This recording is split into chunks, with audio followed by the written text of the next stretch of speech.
तो last class में हम लोग केमिकल रिएक्शन को डिफाइन किए थे और आज जानते हैं हम लोग इस टॉपिक में कि कैसे हम आइडेंटिफाई करेंगे कि यह केमिकल रिएक्शन है या नहीं। तो इसमें 5 बातें आता है, जिसे सबसे पहला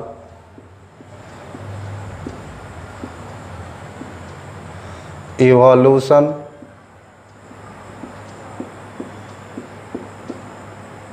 ऑफ गैस। कोई भी प्रोसेस है, किसी भी प्रोसेस में अगर किसी तरह के गैस का अगर इवोल्यूशन हो तो कहता है कि वह एक केमिकल रिएक्शन होगा।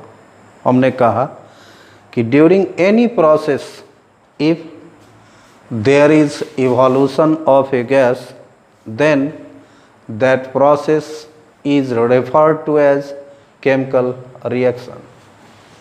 इसको हम लोग याद रखेंगे। if a gas is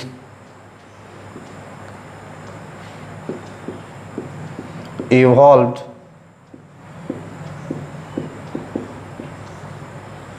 during a process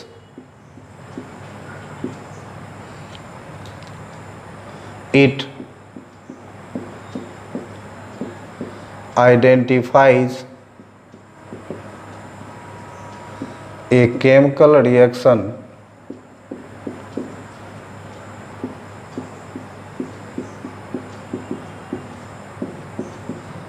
takes place। हमने कहा कि कोई भी प्रोसेस के दरमियान अगर हमारा किसी तरह का गैस निकलता है तो ये इंश्योर करता है कि that process is a chemical reaction. जैसे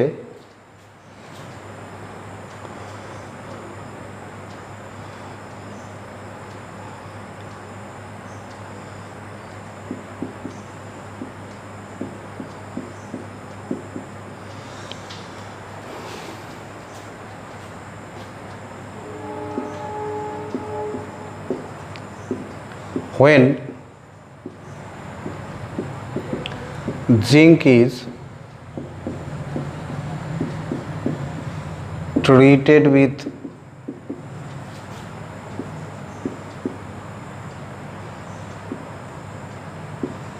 dilute H2SO4 to form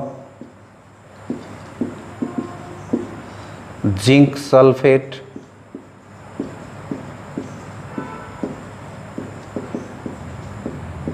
with the evolution of hydrogen gas. इसमें हम लिखे कि जिंक है, इसको H2SO4 से रिएक्ट कराते ये हमारा जिंक सल्फेट बनता और हाइड्रोजन गैस इवॉल्व होता। तो यह एक ऐसा प्रोसेस है जिसमें एक गैस रिलीज हो रहा है। तो इस प्रोसेस को हम लोग, इस रिएक्शन को हम लोग केमिकल रिएक्शन बोलेंगे। तो ये एक एग्जांपल देखें कि when zinc is treated with dilute H2SO4 to form zinc sulphate. हम दूसरा भी इसमें एग्जांपल देखते, when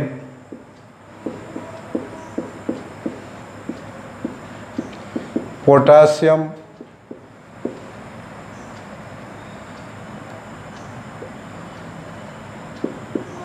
chlorate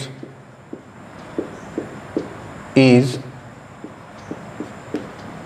heated in presence of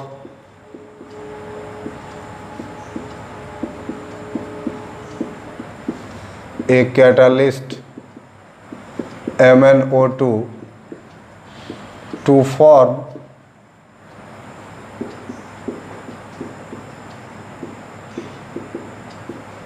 potassium chloride with the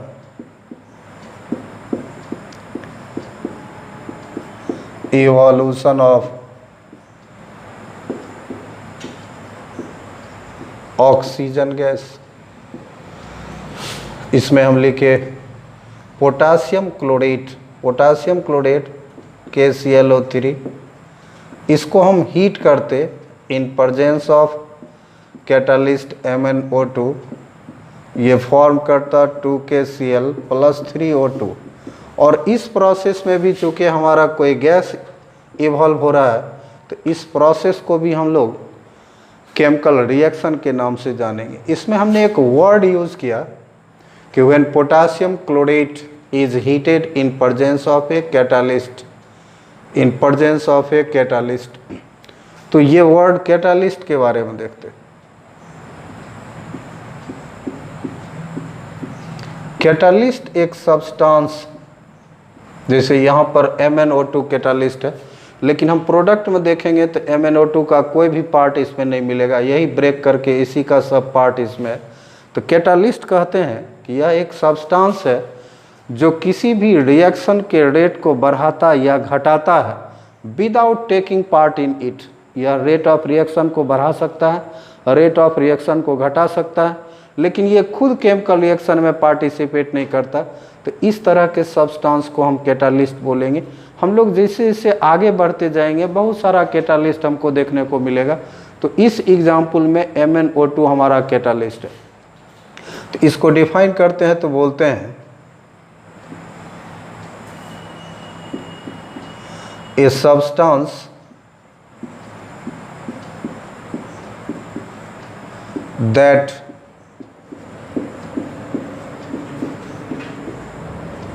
increases or decreases the rate of reaction, a substance that increases or decreases the rate of reaction without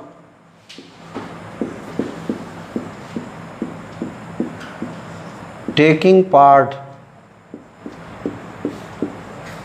in it is called a catalyst. In the above reaction,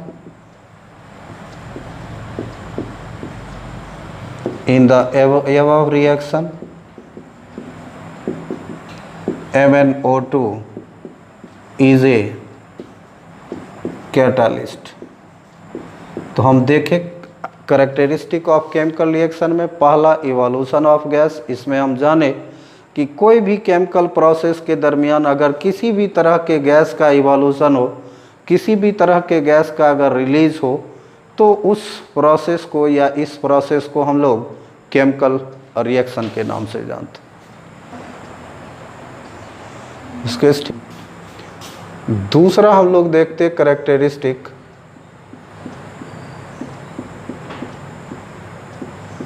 change in colour.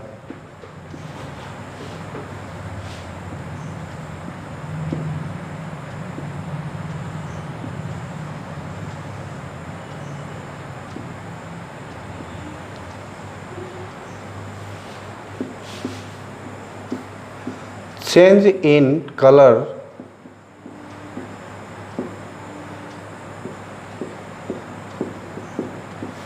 during a process also identifies a chemical reaction.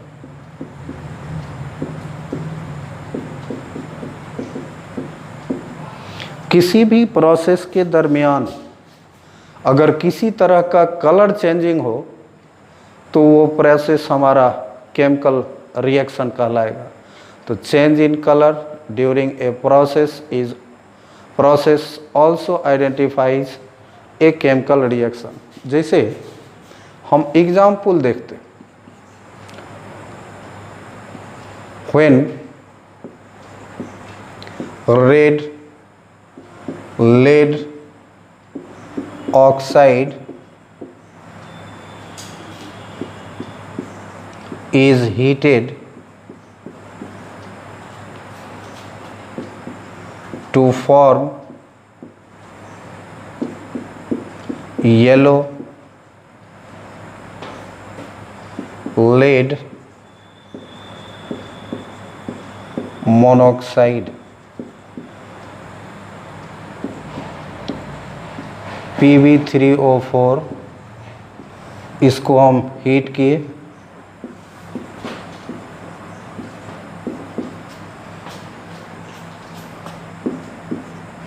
तो ये हमारा lead oxide है, इसका colour हमारा red होता है और जैसे ही हम हीट किए तो इसमें लेड मोनोक्साइड बना, लेड मोनोक्साइड बना, जिसका कलर चेंज होकर के येलो हो जाता। और चूंकि इस प्रोसेस में कलर चेंजिंग हो रहा है, हमारा रेड कलर चेंज होकर के येलो हो जा रहा है, इसीलिए इस प्रोसेस को हम, इस रिएक्शन को हम केमिकल रिएक्शन के नाम से जानेंगे। दूसरा एग्जाम्पल अगर हम देखें, when aqueous copper sulfate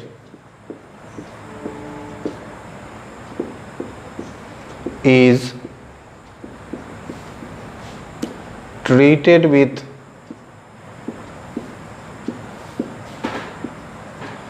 hydrogen sulfide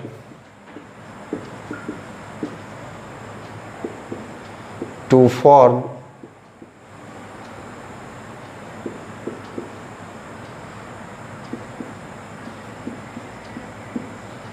copper sulfide and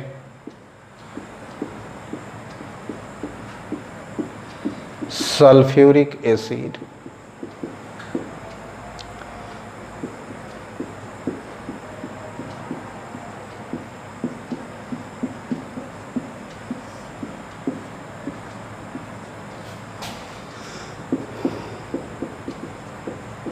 इस रिएक्शन में ये हमारा कॉपर सल्फेट है, इसका कलर हमारा ब्लू होता, और ये हमारा कॉपर सल्फाइड है, इसका कलर हमारा ब्लैक हो जाता। तो ये भी एक ऐसा प्रोसेस है जिसमें ब्लू कलर हमारा चेंज कर जाता है ब्लैक में, तो चेंज इन कलर इसमें अकर कर रहा है, that's why this is also a chemical reaction. Example हम लोग देखते, when potassium iodide is treated with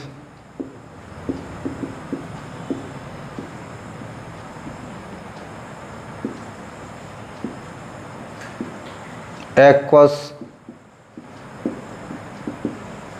chlorine to form